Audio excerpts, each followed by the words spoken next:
Hello students, देखो बेटा last chapter में हमने क्या पढ़ा था? वर्क की डेफिनेशन। इसके बाद अपना work F dot S, F S cos theta, और एफ डॉट एस हम कब यूज करेंगे? When force is constant. तो मैंने आपको बताया था अभी हम स्टडी करेंगे जब फोर्स कांस्टेंट नहीं होगी तो क्या फॉर्मूला होगा। हमने वर्क एनर्जी थ्योरम भी डिराइव करी, और वर्क एनर्जी थ्योरम का रिजल्ट क्या है कि change in kinetic energy is equal to work done by all the forces acting on it. मैंने बताया था बहुत पावरफुल थ्योरम है, मैंने आपको दो एग्जांपल्स भी करवाए थे। हम आगे फर्दर और एग्जांपल्स भी करेंगे जहां पर आप इसे यूज करेंगे। बहुत ही इंपॉर्टेंट थ्योरम बेटा। एक और एग्जांपल देखो, काफी अच्छा एग्जांपल है वो भी वर्क की डेफिनेशन को समझने के लिए। एनसीईआरटी का एग्जांपल है कि एक साइकिल जा रही थी तो उसने ब्रेक सप्लाई करी साइकिल में। ठीक है ना, साइकिल को ब्लॉक ही ले लेता हूं। साइकिल ने ब्रेक सप्लाई करी और साइकिल 10 मीटर के बाद रुक गई, और जो फ्रिक्शनल फोर्स लगाया रोड ने वो था 200 न्यूटन। हमने ब्रेक सप्लाई करी, पीछे की तरफ फ्रिक्शनल फोर्स लगा और हम 10 मीटर के बाद जाके रुक गए। इसमें हमें क्या फाइंड आउट करना है? Find out the work done by the road on the cycle. Work done by road on the cycle.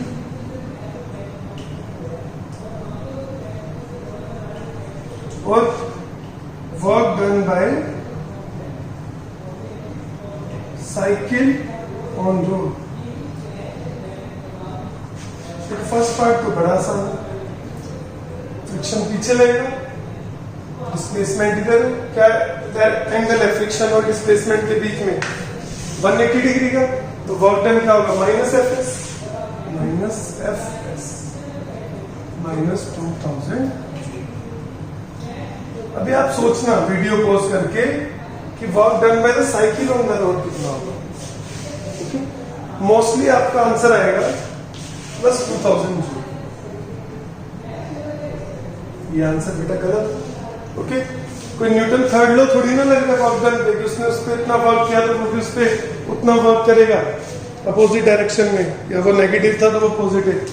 ठीक है, आपको सोचना है वर्क की डेफिनेशन से। वर्क डन क्या होता है? Force into displacement. किसका डिस्प्लेसमेंट? जहां पर फोर्स लग रहा है उस पॉइंट का डिस्प्लेसमेंट। ओके, इस पे फोर्स लग रहा था तो इसका डिस्प्लेसमेंट हो रहा था। वर्क डन क्या होगा? साइकिल पर पीछे फोर्स लग रहा है, फ्रिक्शनल फोर्स।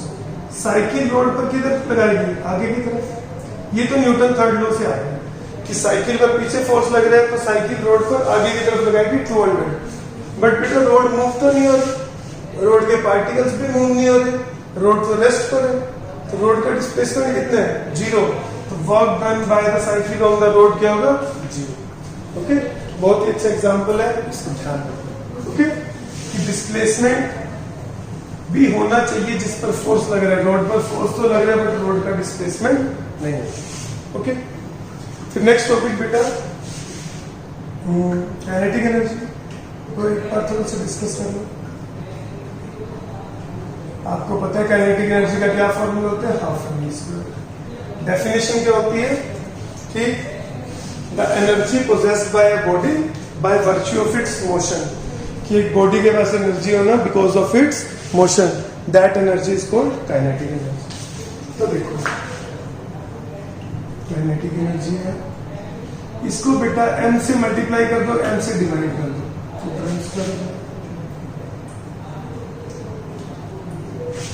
ये काइनेटिक एनर्जी। mv क्या होता है? मोमेंटम।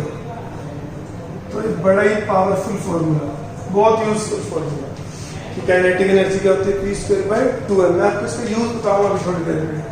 और मोमेंटम क्या हो गया? √2m। पूरे 11th-12th में यूज होते रहेंगे फॉर्मूले कि kinetic energy p square by 2m और p क्या है? √2m। ओके, तो याद रखना। इसके ऊपर बेस्ड हम आज एक एग्जांपल करेंगे अभी थोड़ी देर में। एक एग्जांपल मैं आपको करवाऊंगा, एक एग्जांपल आपको मैं दूंगा, आप खुद सोचोगे। नेक्स्ट लेक्चर में उस आंसर को डिस्कस किया जाएगा। नेक्स्ट है work done by variable force.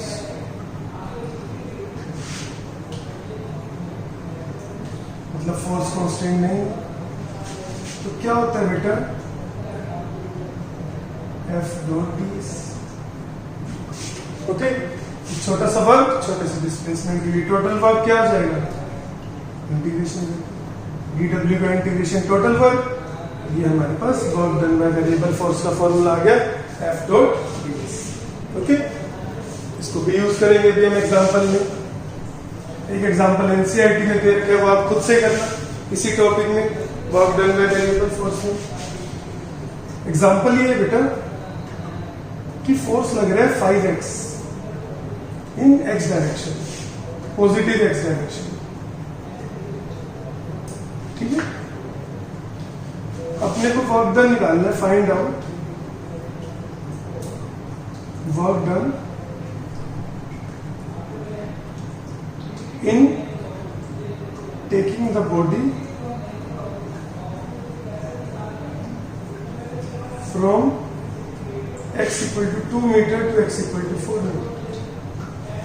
अब देखो फोर्स क्या है, variable which is changing with x, ये लिखना जरूरी है पॉजिटिव x डायरेक्शन, मतलब इधर फोर्स है। x इक्वल टू 0 पर फोर्स कितना होगा, 0। x इक्वल टू 2 पर कितना होगा, 10। x इक्वल टू 4 पर कितना होगा, 20। मतलब जैसे जैसे आप आगे जाते जा रहे हैं फोर्स की वैल्यू चेंज होती जा रही है, तो हमारा फोर्स क्या है, वेरिएबल फोर्स, ठीक है। तो अपने को वर्क डन निकालने कौन सा फॉर्मूला यूज करना पड़ेगा, इंटीग्रेशन वाला। देखो w क्या होगा, मैंने लिखा था f डॉट ds, f और ds अगर सेम डायरेक्शन में है तो f डॉट ds क्या बन जाएगा, f ds, क्योंकि cos 0 क्या होता है 1, फोर्स भी इधर है, डिस्प्लेसमेंट भी इधर है, तो क्या लिख दोगे एफ डी एक्स। ओके, आपको डॉट क्यों हट गया, क्योंकि फोर्स और एक्स की डायरेक्शन क्या है, सेम। और कहां से कहां तक जाना है, 2 से लेकर 4 तक। फोर्स कितना दे रखा है, 5x dx इक्वल 4। क्या इंटीग्रेशन होगा, 5x square by 2 to 4, 5 by 2 common ले लो, 4 स्क्वायर माइनस 2 स्क्वायर कितना हो गया, 16 माइनस 4 12, कितना आंसर आ गया, 30। This is how we use the formula of work done by variable force. Okay, F d x कर दोगे और फिर लिमिट्स डाल दोगे एक्स की। ओके, ऐसा क्वेश्चन आपके एग्जाम में आ सकता है। फिर हमने लास्ट क्लास में वर्क एनर्जी थ्योरम प्रूव करी थी कांस्टेंट फोर्स के लिए। मैंने कहा था ये हमेशा वैलिड है, वेरिएबल फोर्स के लिए वैलिड है। एग्जाम में इसका प्रूफ आ सकता है वर्क एनर्जी थ्योरम का, या तो फॉर कांस्टेंट फोर्स या फॉर वेरिएबल फोर्स। और जनरली बेटा वेरिएबल फोर्स के लिए आता है कि आपको लिखा जाएगा derive the work energy theorem for variable force. Okay, तो देखो कैसे करेंगे, इसको याद ही करना, थोड़ा टिपिकल सा इसका डेरिवेशन। काइनेटिक एनर्जी क्या होती है, हाफ एम स्क्वायर। इसको डिफरेंशिएट करता हूं both sides, d k by dt क्या होगा, हाफ एम कांस्टेंट है, v स्क्वायर का होगा 2v, फिर v का क्या होगा, dv बाई dt। ठीक है, देखो जैसे ये कैसे लिखा मैंने कि y equal to x square लिखा होगा, अगर तो मैं dy बाई dx करता हूं तो 2x होता है।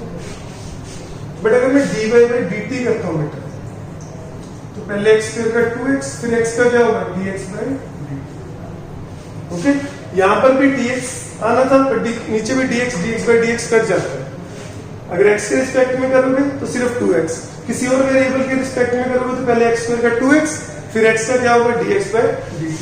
तो अपन ने ये किया, पहले v स्क्वायर का 2v, फिर v का dv बाई dt। ये नई चीज है आपके लिए, dk बाई dt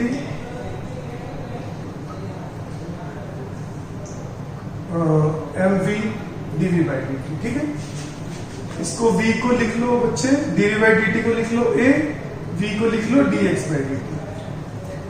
मतलब मैंने इसे 2 काट दिया, dv बाई dt एक्सेलरेशन होता है, वेलोसिटी dx बाई dt। अब dt को dt से काट दो, dk, ये आपको याद ही करना पड़ेगा थोड़ा सा। dk क्या हो गया, m में क्या होता है, फोर्स, f dx। इंटीग्रेट कर दो, इनिशियल से k फाइनल, और ये f dx का इंटीग्रेशन क्या देगा अपने को, वर्क डन। dk का इंटीग्रेशन क्या होगा, k, तो k final minus k initial किसके बराबर आ गया, work done by all the forces. ठीक है, ये आपको थोड़ी सी क्रैम करनी पड़ेगी, but this is the derivation and this derivation we are doing this derivation for variable force. Result same है कि change in kinetic energy is equal to work done by all the forces acting on. एक और बेटा छोटी सी बात देखो, अपन पढ़ रहे थे कि वेलोसिटी क्या होता है, dx बाई dt। तो dx क्या हो जाता है, v dt। इसका इंटीग्रेशन करते हैं तो अपने को डिस्प्लेसमेंट मिलता है, और area under the velocity time graph क्या देता है अपने को, डिस्प्लेसमेंट। तो dw क्या था, f dx।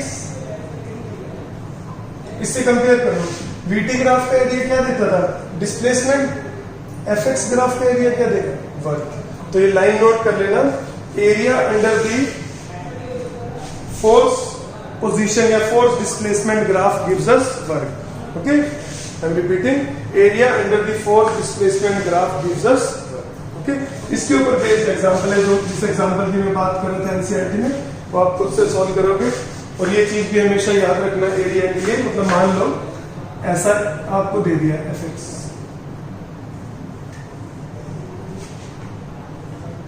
जो एरिया एक्स एक्सिस के ऊपर होता है वो पॉजिटिव लेते हैं, जो एक्स एक्सिस के नीचे होता है वो नेगेटिव। तो ये एरिया निकालोगे, ये एरिया निकालोगे, पॉजिटिव में से नेगेटिव माइनस करोगे तो आपके पास क्या आ जाएगा, टोटल वर्क डन। ये हमेशा याद रखना, जैसे area under the velocity time graph displacement देते हैं, तो फिर ये ग्राफ ऐसे जा रहा है, ये एरिया पॉजिटिव है, ये एरिया नेगेटिव, ऊपर वाला पॉजिटिव, नीचे वाला नेगेटिव, हमेशा रूल लगता है। तो area under the force displacement graph gives us work. Example number मैं आपको बता देता हूँ, आप खुद से ट्राई करें। जैसे एग्जांपल 6.5, ओके, 6.1 भी खुद करना, 6.2 मैंने करवा दिया था, 6.3 मैंने करवा दिया है, 6.4 आप लोग करोगे, 6.5 भी आप करोगे। ओके, 6.6 भी ट्राई करोगे आप लोग। ठीक है, इसके बाद मतलब हमारा नेक्स्ट स्टेप आएगा पोटेंशियल एनर्जी, से हम नेक्स्ट क्लास में लेंगे। आज के लिए हम एक एग्जांपल करेंगे, जो मैं जिसकी बात कर रहा हूँ शुरू से, वो एग्जांपल एक मैं करूंगा। एग्जांपल ये है कि कार और ट्रक है, बोथ है सेम काइनेटिक एनर्जी। उससे पहले एक और, इसको छोड़ो एक बार, ठीक है। काइनेटिक एनर्जी का फॉर्मूला p²/2m आया था। कैसे काम आएगा ये, सबसे पहले इसको छोटा सा देखना, इस फॉर्मूले के बिना ट्राई करने, बिना इस फॉर्मूले को ट्राई किए, बिना इस फॉर्मूले को यूज किए ट्राई करने की कोशिश करना, आपको डिफिकल्टी आएगी। इस फॉर्मूले में 1 सेकंड में आंसर आ जाएगा। कि क्वेश्चन ये है, एक कार और ट्रक है, बोथ है सेम मोमेंटम, कि दोनों का मोमेंटम क्या है, सेम। तो बताओ किसकी काइनेटिक एनर्जी ज्यादा होगी। फॉर्मूला यूज करेंगे, पी सेम दोनों, जिसका मास कम होगा उसकी काइनेटिक एनर्जी क्या होगी, ज्यादा। सीधा सीधा आंसर आ जाएगा कि कार का मास कम है, अगर दोनों का मोमेंटम सेम है तो कार की काइनेटिक एनर्जी क्या होगी, ज्यादा होगी। ओके, बिना इस फॉर्मूले के करने की कोशिश करना है इस क्वेश्चन को, कि कार और ट्रक का मोमेंटम सेम दे रखे, किसकी काइनेटिक एनर्जी ज्यादा होगी, तो आपको सोल्व तो हो जाएगा, it will take time. Okay, answer आपको पता है किसकी ज्यादा होगी। फिर देखो, जो मैं एग्जांपल करा रहा हूं इसमें भी हम इसे यूज करेंगे, p²/2m। क्वेश्चन ये है, car and truck both have same kinetic energy, और उन दोनों को काइनेटिक एनर्जी मतलब they are in motion, same braking force के साथ रोका गया। तो दोनों पे जो फोर्स लगे वो क्या है, इक्वल। ठीक है, क्वेश्चन ये है कि out of 2 which will take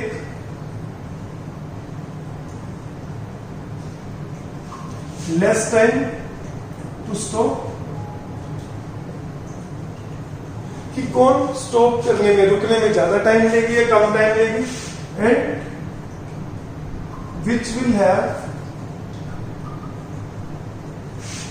less stopping distance, कि रुकने में जो डिस्टेंस कवर करेंगी ये कौन कम डिस्टेंस लेगी, कौन ज्यादा डिस्टेंस, कौन कम टाइम लेगी, कौन ज्यादा टाइम। ठीक है, तो अपने को एक क्वेश्चन सॉल्व करेंगे।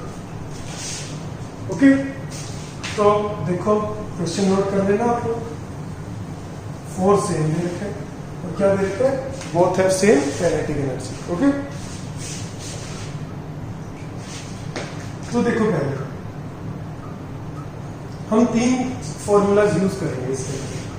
Work energy theorem, kinetic energy होती है p²/2m, और फोर्स होता है change in momentum by change in time, delta p by delta t। 3 चीजें यूज होंगी, बहुत शानदार एग्जांपल। ठीक है, पहले देखो दोनों की काइनेटिक एनर्जी क्या है, सेम, मतलब इनिशियल काइनेटिक एनर्जी सेम है, फाइनली दोनों ने रुकना है, फाइनल काइनेटिक एनर्जी क्या होगी, वो भी सेम होगी, 0। तो दोनों के लिए चेंज इन काइनेटिक एनर्जी क्या आएगा, सेम, के फाइनल माइनस के initial is same for both. Initial same है, फाइनल 0 है। वर्क डन क्या होता है, फोर्स इनटू डिस्प्लेसमेंट। ठीक है, dx मत लिखो, x लिख लीजिए, फोर्स इनटू डिस्प्लेसमेंट। ये सेम है, फोर्स भी सेम दे रखा था, तो दोनों का डिस्प्लेसमेंट भी क्या होगा, सेम, मतलब दोनों का स्टॉपिंग डिस्टेंस का आंसर क्या आएगा, सेम। दोनों सेम जगह पर जाकर रुकेंगे। ओके, मतलब ये था, ये है कार, ये है ट्रक, तो जहां पर जाकर रुकेंगे बराबर डिस्टेंस हो जाएगा, बराबर काइनेटिक एनर्जी, तो सेम जगह पर जाकर रुकेंगे। अब टाइम के लिए ये फॉर्मूला एक बार पहले यूज करो। मोमेंटम ऑफ कार क्या होगा, 2 मास ऑफ कार इंटू के। मोमेंटम ऑफ ट्रक क्या होगा, 2 मास ऑफ ट्रक इंटू के सेम क्यों लिए, क्योंकि दोनों काइनेटिक एनर्जी क्या है, same. Mass of car, mass of truck, तो किसका मोमेंटम ज्यादा होगा, ट्रक का मोमेंटम कार के मोमेंटम से ज्यादा होगा। ओके, अब ये फॉर्मूला यूज करो। टाइम क्या आ गया बेटा, डेल्टा p/f। ठीक है, तो f तो सेम है, जिसका डेल्टा p ज्यादा होगा उसका टाइम क्या होगा, ज्यादा। तो फाइनल मोमेंटम तो दोनों का 0 होगा। डेल्टा p क्या है, change in momentum. Final momentum दोनों का क्या है, 0, बट चेंज इन मोमेंटम किसका ज्यादा होगा, ट्रक का, क्योंकि ट्रक का पहले मोमेंटम ज्यादा था और बाद में 0 हो गया, तो ट्रक का चेंज इन मोमेंटम कार की चेंज इन मोमेंटम से ज्यादा है। फोर्स सेम है, तो truck will take more time to stop. मतलब ये यहाँ पर जैसे मानो t = 0 पर थे, काइनेटिक एनर्जी सेम थी, x = 0 पर थे, रुके एक ही जगह पर जाकर, बट ट्रक को मान लो, ट्रक का अगर मानो फॉर एग्जांपल मैं ऐसे ले रहा हूं, इसको 3 सेकंड लगे तो ट्रक को कितने लगेंगे, 5 सेकंड। बस सेम जगह पर थे, सेम जगह पर जाकर रुकेंगे, बट ट्रक पीछे रहता जाएगा, ट्रक को रुकने में ज्यादा टाइम लग जाएगा, कार को कम टाइम। ओके, बहुत ही बढ़िया एग्जांपल है ये। मैं एक बार रिपीट कर देता हूं इसका सॉल्यूशन। देखो दोनों की काइनेटिक एनर्जी सेम दे रखी थी और सेम फोर्स दे रखा था दोनों पर, ब्रेकिंग फोर्स। तो इनिशियल काइनेटिक एनर्जी सेम थी, फाइनल भी सेम थी, फाइनल क्या थी, 0। तो चेंज इन काइनेटिक एनर्जी दोनों का क्या था, सेम। वर्क डन क्या होता है, फोर्स इनटू डिस्प्लेसमेंट। फोर्स भी सेम था तो डिस्प्लेसमेंट भी सेम आ गया, तो स्टॉपिंग डिस्टेंस सेम आ गया। फिर अपन ने यूज किया फॉर्मूला, मोमेंटम निकाला हमने, √2m के √2m के। ट्रक का मास ज्यादा था तो ट्रक का मोमेंटम ज्यादा, ट्रक का अगर मोमेंटम ज्यादा था, फाइनली दोनों का मोमेंटम 0 हो जाएगा, दोनों रुक जाएंगे, तो ट्रक का चेंज इन मोमेंटम ज्यादा होगा। फिर हमने फॉर्मूला यूज कर लिया कि डेल्टा t निकालना था, डेल्टा p/f। f सेम था, जिसका चेंज इन मोमेंटम ज्यादा था उसको क्या लगेगा, ज्यादा टाइम लगेगा। ओके, क्लियर है बात। अब आप क्या करोगे, सारा क्वेश्चन सेम है आपके लिए, एक चीज का बस फर्क है, यहां पर सेम काइनेटिक एनर्जी की जगह आपके लिए क्वेश्चन है सेम मोमेंटम। मैं आंसर नेक्स्ट लेक्चर में डिस्कस करूंगा, यू विल डू। वही निकालना है कि स्टॉपिंग टाइम और स्टॉपिंग डिस्टेंस कंपेयर करना है, इक्वल भी हो सकता है, ज्यादा भी हो सकता है, कम भी हो सकता है, ये आप लोग। ओके, ठीक है बेटा, बहुत ही इंपॉर्टेंट लेक्चर था, इसको अच्छे से प्रिपेयर करना।